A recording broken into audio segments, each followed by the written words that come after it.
É uma notícia da venda do grupo Eleva, tá? O grupo educacional Eleva, tá? Que fazia parte, né, até então, de um grande conglomerado educacional cujo principal acionista é a Gera Capital, do mega empresário brasileiro Jorge Liman. É esse mesmo lá do ramo da cerveja. Esse cara, ele vem investindo já há bastante tempo nessa formação desses grandes conglomerados educacionais. Esse grupo Eleva, que foi vendido para esse grupo chamado Inspired Education, se eu não me engano, britânico, tá? Vai ser, vamos dizer assim, apartado do conjunto educacional gerido pelo, por esse grupo Gera Capital, apenas aquelas escolas de elite, tá? As escolas de elite que, a princípio, estão relacionadas a essa venda. Mas por que que eu quero chamar a atenção em relação a essa notícia?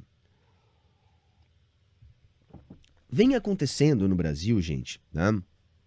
Desde o golpe de 2016, mais aceleradamente, um processo de sucateamento da educação pública, sobretudo superior, para abrir espaço para a educação privada.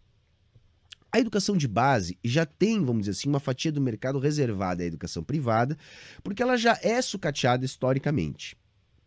Então, por exemplo, nos centros urbanos, você vai ter vários níveis de escolas privadas, desde daquelas que atendem a classe trabalhadora, né, que não quer colocar seus filhos na escola pública em função das condições da escola pública, até as escolas de altíssima qualidade com mensalidades milionárias para os filhos da classe burguesa, né?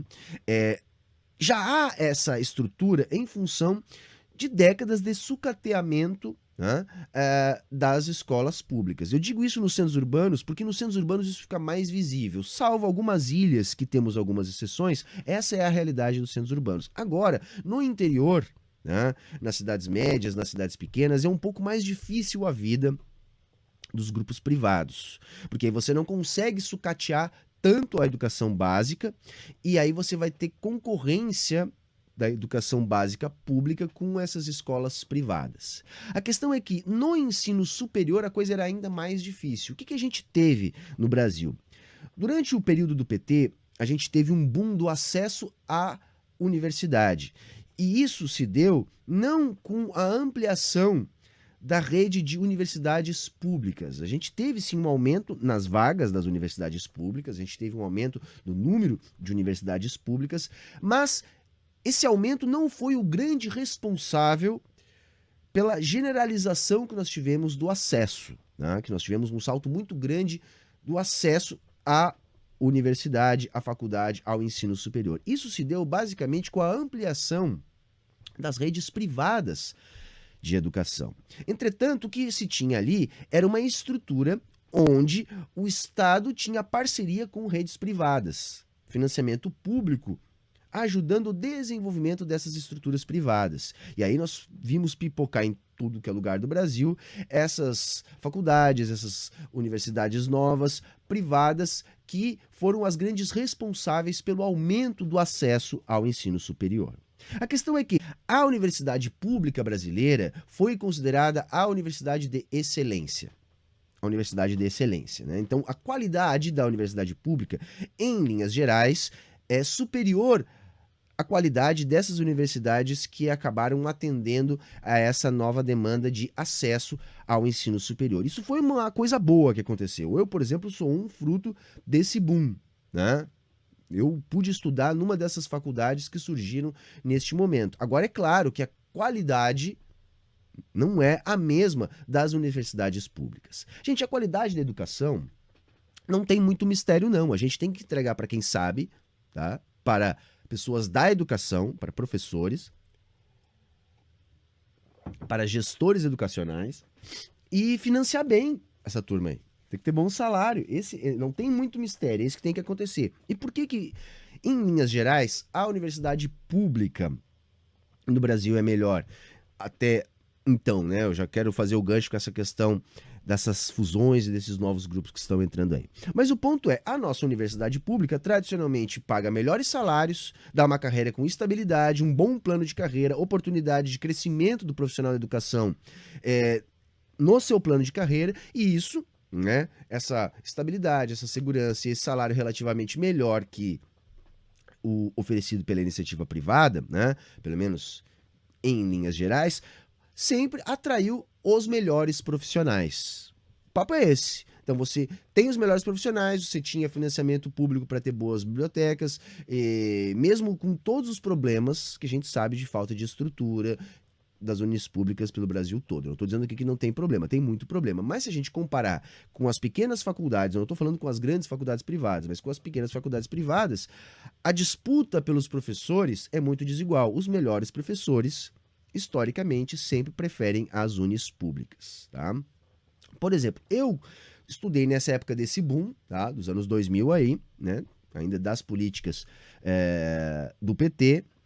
Tive sorte na minha faculdade, porque na minha faculdade, embora fosse uma unisquina, como a galera gosta de chamar, uma faculdade pequena, aqui em Osório mesmo, o que a gente tinha? Nós tivemos sorte de dividir professores com professores bons que trabalhavam em outras escolas, em outras faculdades. Então havia um investimento do Estado nesse tipo de instituição. A maior parte delas filantrópicas, a gente sabe que tem muita falcatrua enrolado nessas filantrópicas, em muitas delas pelo menos, mas havia uma expansão, gente. Por exemplo, quando eu estudei, a minha faculdade vinha crescendo com um projeto para se transformar num centro universitário, para oferecer cursos de mestrado e planejando, por exemplo, ter um curso de medicina, que aqui para a região seria fantástico. A cidade era um polo educacional, vinha gente de todo o litoral para Osório para estudar. Desde o golpe, houve uma mudança visível, tá, na política do governo para essas universidades. Para as públicas, o ataque é mais direto, é desfinanciamento, é intervenção, né, porque os professores das escolas públicas, como eu disse, em linhas gerais são os melhores, há sempre uma autonomia, a classe de professores é uma classe de trabalhadores, em essência, que o seu métier, que a sua função é trabalhar com o pensamento crítico, com a pesquisa. Então, geralmente, é uma classe contestadora, né? A classe dos professores não é uma classe muito fácil de lidar politicamente, porque tem posições e tem que ter muito diálogo. Então, sempre foi uma ameaça, porque você tinha ali um grupo que não dependia da iniciativa privada, com estabilidade, com salários relativamente bons, né? Eu digo relativamente porque nunca foram muito bons, mas eu digo relativamente comparado aos professores da educação básica e até mesmo aos professores das faculdades privadas pequenas. Então esse grupo era um grupo que tinha um potencial muito grande de desenvolver a crítica. E tudo que uma ofensiva burguesa, como a que a gente está vivendo há tanto tempo no Brasil, não quer, é um grupo com potencialidade crítica. Então, está havendo uma série de intervenções nas unis públicas para tentar domar o corpo docente. Está havendo um processo grave de desfinanciamento. Então há um ataque muito grande sobre aquilo que nós tínhamos com qualidade. Eu me lembro quando eu entrei no curso superior, os meus professores diziam isso porque eu tinha aquela mentalidade colonizada, típica, né, do aluno que sai do ensino médio público, sem leitura, sem conhecimento. Que as nossas universidades eram ruins, né, que o bom era estudar lá fora, etc. E aí que eu fui começar a entender que não, que na verdade as nossas unis públicas têm bastante qualidade. Então, o processo é desmantelar essa qualidade que ainda existia e existe ainda, apesar dos problemas estruturais enfim, de tantos problemas que a gente tem em todas as nossas universidades. Mas isso estava sendo atacado. Para além disso, o ataque à educação, que é um ataque generalizado, tá? Também vem atingindo essas faculdades privadas pequenas, tipo essa que eu estudei. Então houve um processo de desfinanciamento, de desmantelamento dessas faculdades. Então, aqueles canais de financiamento, eles mudaram. Hoje é muito mais interessante para essas faculdades investir no ensino à distância.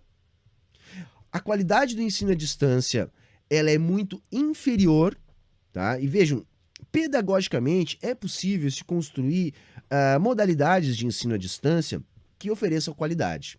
A gente tem experiências desse tipo, mas não é o caso do que a gente está vendo agora. A gente está vendo a substituição desse projeto onde pipocavam essas pequenas faculdades com financiamento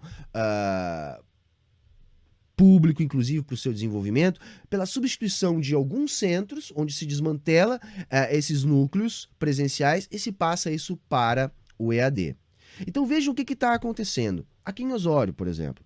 Aqui que era um polo universitário regional que ajudava a economia da cidade inteira, por exemplo, com perspectivas até mesmo da criação de um curso de medicina. A gente sabe a falta que nós temos de médicos no Brasil, né?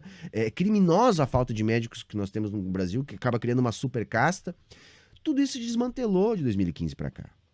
A faculdade hoje é um elefante branco no centro da cidade, com a maioria das salas fechadas e quase tudo passado para o EAD, ensino à distância. Não se fala mais em curso de medicina, isso simplesmente não existe mais essa possibilidade. Então isso que aconteceu aqui é um retrato que vem acontecendo no Brasil inteiro. Então se transformou o investimento público de massa para acesso ao ensino superior num ensino à distância, que você limita muito quais cursos se fazer e se baixa a qualidade dos cursos. Radicalmente, eu já fui professor desses cursos à distância, gente, tá? Trabalhei alguns anos aqui na UBRA, que é uma faculdade ali de Canoas, quando começou a ver a implantação desse sistema. E eu me lembro o trabalho que eu passei para conseguir formar aqueles alunos. Porque era desumano que 4 ou 5 pessoas lá em Canoas tivesse que coordenar cursos no Brasil inteiro com dezenas de milhares de alunos. É óbvio que isso não funcionava direito, mas essa virou a nova tônica. Então reparem, e aí assim eu chego nesses investimentos maciços desses grandes conglomerados educacionais, tipo os geridos pelo Gera Capital lá do Jorge Lehmann, que vendeu lá o grupo Eleva para esse outro conglomerado britânico. Há um ataque, né, à cultura e à educação generalizado. A educação superior pública está sendo sucateada, passando por um processo de intervenção gravíssimo. Essa alternativa que ainda não era melhor, tá? Vejam bem, eu defendo, por exemplo, a universalização do acesso à universidade pública, tá? Mas não havendo isso, ainda era melhor que nós tivéssemos as faculdades locais com mais canais públicos de financiamento do que transformar tudo isso em ensino à distância. Então veja, nós estamos tendo um ataque à educação pública de nível superior, à educação privada de nível superior na modalidade presencial, sem contar que a educação pública de base já vem sendo atacada há muito tempo. Os professores, de modo geral, vêm sendo atacados há muito tempo, pelo mesmo motivo que os agentes de cultura são atacados, porque é uma classe instigante, é uma classe crítica, é uma classe pensante, é uma classe que busca se organizar, é uma classe que não aceita. Então, é uma classe vista por essa ofensiva reacionária como uma classe inimiga. Então, hoje nós temos, por exemplo, o grupo Croton, né, como esses grupos monopolistas da educação, estendendo seus tentáculos para quê? 2 coisas. Primeiro, para viabilizar o sucateamento da unipública e criar um outro ambiente para os filhos da burguesia estudarem com qualidade, tá? Para que isso se torne um novo padrão, né? Que o sonho do pequeno burguês e do filho da baixa burguesia não seja mais estudar numa URGS ou numa UFRJ ou numa USP, não. Que o sonho dele seja estudar numa uni privada. Isso já está mudando no imaginário da classe burguesa, né? Em alguns lugares nós já vamos observar isso, mas isso ainda precisa se generalizar. Então tem essa função. E para além disso, tem uma outra função, que é a reserva de mercado, gente. É assim que o estágio neoliberal capitalista atua. Você vai destruindo setores que o Estado atende à população para abrir margem para que a iniciativa privada possa atender essa situação. Então veja, o que está acontecendo? O futuro da educação brasileira, idealizado pela classe dominante, é o seguinte: nós vamos criar creches com parcerias público-privadas, Tá? Então, se tira da responsabilidade direta do Estado e fica apenas naquela ideia do voucher, do financiamento, tá? O que abre espaço para uma maior dificuldade de controle no sentido de fiscalização mesmo. É muito sério cuidar de criança, né, gente? A gente sabe que pode acontecer todo tipo de barbaridade, né? Maus tratos e por aí vai. Então você dificulta, porque aí cada escola, ela não se reporta mais à SMEC local, né, à Secretaria de Educação, ela se reporta ao dono. E aí você tem que criar canais de fiscalização. Para além disso, se abre mais margem para quê? Para desvio de dinheiro público, né? Você sabe que quando você terceiriza um serviço, você também abre mais margem para desvio de dinheiro público. E vou contar uma outra coisa para vocês, gente. O Brasil saiu do mapa da fome muito por causa das escolas públicas, por causa da merenda na escola pública. A gente viu o impacto brutal agora na pandemia, com as escolas fechadas, no aumento da fome. E isso também teria um impacto maior ainda se concretizando esse projeto para a educação básica. Para os maiores, vamos dizer assim, para a turma não mais da educação infantil, né, para a turma do ensino fundamental, a ideia é eliminar as escolas que ainda estão sob o guarda-chuva do Estado, empurrando isso tudo para os municípios, como a Constituição prevê, e também, aos poucos, passar por um processo de desfinanciamento. É isso que a gente está vendo. Para quê? Para a gente aumentar ainda mais a desigualdade. Gente, o acesso à educação também é um elemento de combate à desigualdade social. Você eliminando as condições de educação para os filhos da classe trabalhadora, você dá ainda mais vantagem para os filhos da classe burguesa, para os filhos da pequena burguesia. E é neste processo que isso tudo está incluído. E no ensino superior, então, nem se fala. A gente vai fazer o quê? Ter um ensino superior ainda mais sucateado, com o rebaixamento de muitos cursos que acabam sendo oferecidos apenas na modalidade à distância. Então você perde aquele contato com o professor, perde aquele contato com o campus, perde aquele contato com a biblioteca, perde aquele contato com os trabalhos em grupo, com as trocas todas que a gente sabe, que são tão importantes para a formação em todos os níveis educacionais. Não seria diferente no ensino superior. Então há um sucateamento geral da educação para o povo, e para quem pode pagar, está se construindo um ensino altamente elitizado. Então, ao mesmo tempo que se busca enquadrar a classe trabalhadora, tirando dela as poucas coisas boas que a gente ainda via dentro da educação, se prepara um ambiente para dar ainda mais condições para os filhos da classe dominante estudarem nas melhores escolas. Isso, gente, tem tudo a ver com o projeto neoliberal de sucateamento da economia brasileira. Porque, vejam, o jovem tem uma total falta de perspectiva porque ele não pensa mais no que ele vai cursar para ter uma carreira, porque ele não enxerga mais no mercado de trabalho carreiras que ele possa estar inserido, porque não existem mais oportunidades. O que está sendo vendido agora é uma ideia do empreendedor individual. Eu acho o máximo isso. Então, assim, olha, não...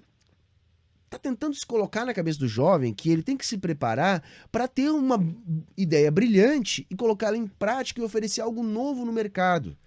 Saca que isso é muito importante que colhe, porque vejam, o que está sendo dito aí? Não tem nada no mercado para ti. Ou tu cria alguma coisa, ou tu vai te ferrar. Então, se cria essa ideia do empreendedorismo, né, como um passe de mágica para resolver o problema dos jovens que precisam entrar no mercado de trabalho, para esconder o fato de não haverem oportunidades no mercado de trabalho para os jovens. Eu vou fazer uma engenharia mecatrônica para trabalhar onde? Eu vou ser um engenheiro elétrico, um engenheiro mecânico para trabalhar onde? Eu vou fazer biomedicina para trabalhar onde? Saca? Eu vejo os jovens hoje ou com uma total falta de perspectiva, ou se imaginando em carreiras que já estão sucateadas, mas que ainda se consegue ter algum concurso público, como por exemplo no magistério.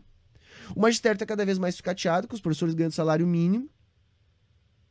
Mas aí o jovem olha, bom, mas é melhor um salário mínimo numa sala de aula, né, do que um salário mínimo trabalhando 10 horas por dia no balcão do supermercado. Ou sentado dirigindo um Uber. ou pedalando para entregar iFood.